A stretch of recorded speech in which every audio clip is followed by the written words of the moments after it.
everyone. I'd like to talk about how online games affect our perception of time. Have you ever sat down to play a game just spending like 20 minutes and then suddenly hours have passed?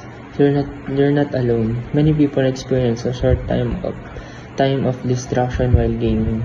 Online games are designed to be engaging with constant challenge, reward, and achievements. This can make easy to lose track of time. Our brains become to focus on completing levels, defeating opponents or earning points that we lose awareness of clock. It's a bit like being a different world where shut down depending on excitement and